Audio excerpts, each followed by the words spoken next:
All right, how we all doing? I'm feeling good. I'm very sore, but I'm feeling good. I don't even know what this video is. But a lot of people were sending me this video. I can't remember the last time I watched a Jody High Roller video. It's been a while. But one thing that I will say was I think that I'm the first person that ever watched one. I remember watching a Jody High Roller video when he only had like 1,000 subs or less than 1,000 subs. And to see him at like 1.4 or 1.5, whatever he's at right now, going as crazy as he's been going, it's really lit. I just want to give a shout out to him for his grind. I notice it and I respect it. Anyways, I don't know what this video is. A lot of people sending me this. It's about LaMelo. So it's probably going to be controversial. Let's give it a try. Go check out that video I dropped on my other channel as well. I'm going to leave a link to it at the end of this video. Crazy foods that you've never heard of. Oreo flavors, ice cream flavors, chips, stuff like that. It's a dope video, I think. Anyways, yeah, man, let's get this started. Can you solve the hardest problem in NBA history? If you had the job of choosing the number one overall pick in this year's NBA draft, who would you pick? And just as important, do you think you could make the correct choice? Anthony Edwards, Obi Toppin, LaMelo Ball, James Wiseman. Are you choosing a player that fills a role on your team, or are you choosing strictly based on the best player in the draft regardless of position? In some years, the decision is pretty clear-cut, but in other years, you could be one pick away from making a terrible decision that ripples through your franchise for years to come. Basketball is a team sport. It takes an entire cohesive unit to win a championship. But picking the best player in any given draft class can propel a team in the right direction for the next decade. That's a fact. So, who do you choose? Especially when the first pick is going to the Warriors. This decision is not nearly as easy as you may think. Well, we think it's going to the Warriors. Every once in a while, a franchise will use their number one overall pick on a player that makes you scratch your head. Out of all the non-NBA prospects in the world, you chose him?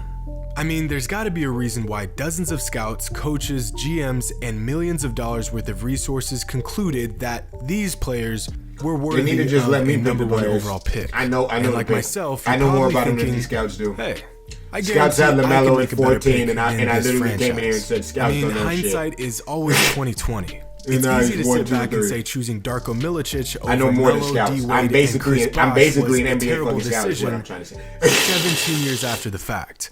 But I'm making even the more correct elite choice than an in the NBA scout. moment That's what's is crazy. a near monumental task. Out of the last 40 NBA drafts dating back to 1980, only 12 drafts featured a number one overall pick that was actually the best player in the draft. That means even the most savvy NBA minds in the world pick the best player in the draft only 30% of the time. Who was better than D Rose? Typically, GMs do a decent job. Who the hell was better than D Rose down the draft board when D Rose got drafted? But there's just something about that first pick. In a 7-year stretch between 2005 and 2011, every single number one overall pick was not the best player in their draft class. And even with more advanced statistics at our disposal, more film available to break down, and better scouting techniques, making the right pick today is just as unlikely as it was 40 years ago. Watching an NBA prospect up close and in person is a crucial part of the process, but for the sake of this experiment, I am going to give you 3 players and their college stats. Now, all 3 of these players were in the same draft, all of them one and dones. The Sixers but at the time, Russell was not better than him, and they already have a great guard running the point. Russell was not with the limited information provided, if you had to pick, who are you choosing with the number one overall pick? I'll give you a moment to think about it.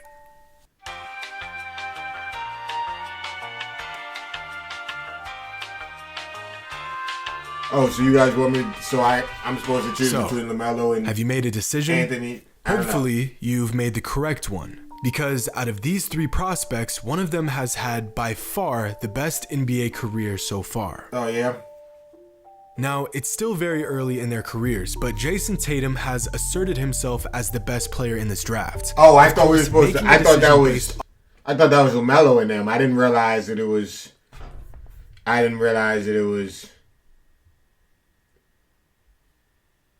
Okay, gotcha. I didn't even catch that.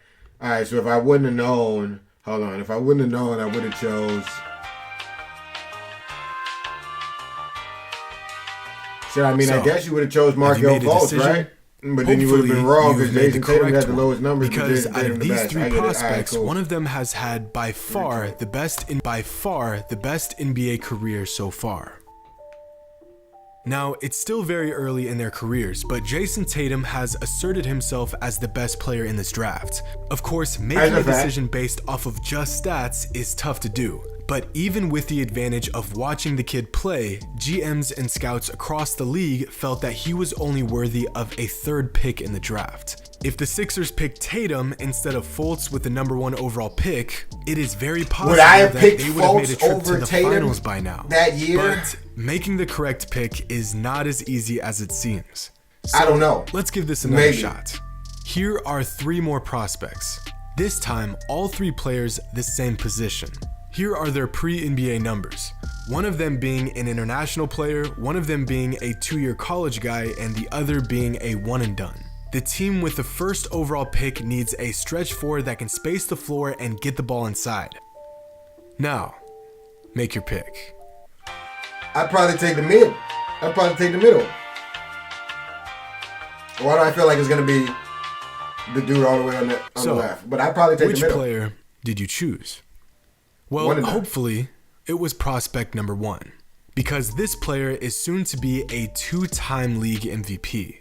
As we've discussed, in regards to some picks, it is nearly impossible to predict what kind of player they will become. So if you didn't pick Giannis in this experiment, you're not alone. At the time, there was very little evidence that showed that in just 6 years, he would become the MVP of the NBA. In 2013, if you took Giannis with a top 10 pick in the draft, you would be laughed at and fired from your job. And in 2013, if you let Anthony Bennett slip past the 10th pick, you would also be laughed at and fired from your job. And yet, in hindsight, both of those decisions would have been the correct one. Anthony Bennett was trash. Let's do one more.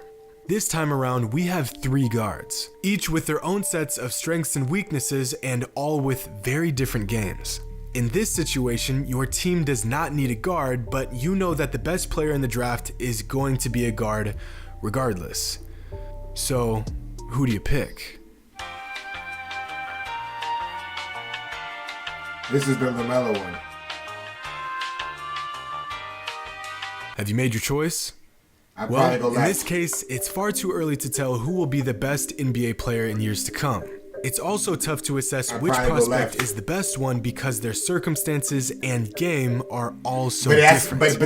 But hold on. Me choosing left is me not knowing these guys. Me actually knowing these guys and watching them, who would I pick out of these 3 if it was me?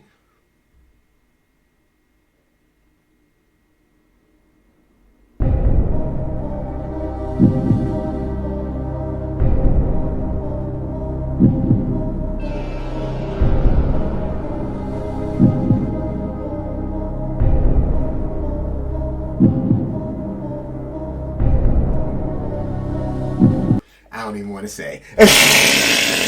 I know who it is, though. But I don't even know if I should say. Moments like this are impossibly difficult. You don't have the advantage of watching a player's strengths and weaknesses unfold in front of your eyes. But it gives us some insight as to what GMs, scouts, and I don't even know who the dude on the left even was, but Anthony Edwards is finna be the NBA draft goes through phases. Like in the early 2000s, when the NBA went through its high school prospect craze. From the time the NBA was founded in 1949 all the way through the 2000 NBA draft, there were a total of 14 high school players selected in the NBA draft. In the 5 years following the 2000 NBA draft, there were 28 high school players selected in the NBA draft, peaking in 2004 and 2005 with 17 high school players selected in just 2 seasons. That's why I had to shut it down. They were of course, this was following the success of LeBron James, and the trend that followed was massive. NBA teams were chasing high school players like Robert Swift and Ricky Sanchez in hopes that they would land the next superstar. The draft was getting crazy. Only 5 times in NBA history has a player with no college experience gone first overall in the draft. All 5 of these picks came within a 6-year span.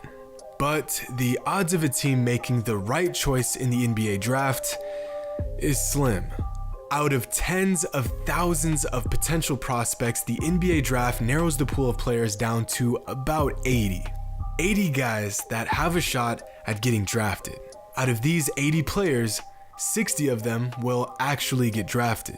Out of the 60 that are drafted, 8 won't even play a single second in the NBA. Of the 52 that do see action in the NBA, only 39 draftees will play at least one season in the NBA. We are down to just 39 players, and we have only covered a season's worth of games of NBA playing time. Out of these 39 players, about 12 will average 10 points or more throughout their career. And of these 12 players, about 5 of them will eventually make at least one All-Star team. But here's the kicker. On average, only 1 in 2 draft classes features a league MVP. In fact, in the last 25 years, there have been just as many busts chosen with the number 1 overall pick as league MVPs. So, you have the honors of selecting the first overall pick in the 2020 NBA draft. As optimistic as you want to be, odds are you won't select the best player in the draft. The player you do select has about a 75% chance of becoming an all-star, and about a 1 in 5 chance of becoming a league MVP. But he also has the same odds of becoming a bust. Right. You are in need of a lengthy point guard to bring a spark to your franchise. It all depends on what team is drafted. You have a shot at an NBA-ready 7'1" big man who looks to be the best player in the draft regardless of position. I'm not picking James Wiseman. Is begging you to go with the general consensus and choose the player who is projected to go first overall. I'm going Anthony Edwards or LaMelo. The 2-year college guy that has proven time after time that he can perform with consistency and efficiency is starting to look like I'd probably get Obi last, and he might be the best. 5 minutes on the clock. I'd probably get Obi last. Your team is on the board. Make your pick.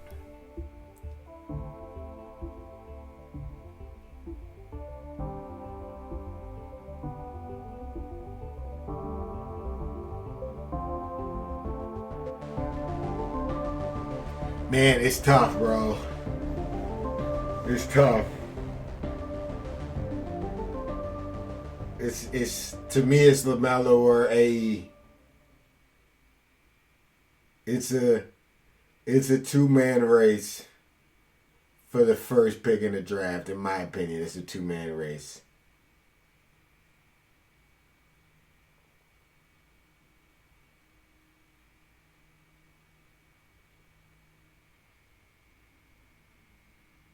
I don't know. It's tough.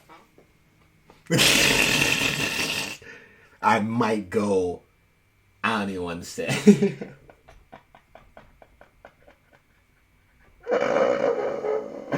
So you guys can let me know in the comments who you guys are picking. If it was up to you, who are you taking? LaMelo, AE, Anthony Edwards, Obi Toppin, James Wiseman. Who are you taking?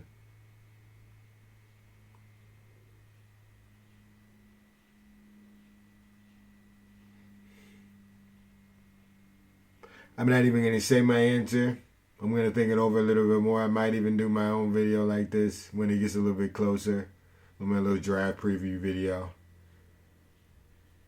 But I will say this, that it's between one of those. For me, it's between one of those two. It's one of those two. It depends on who's pick. It depends on what the team is. But I think it's one of those two.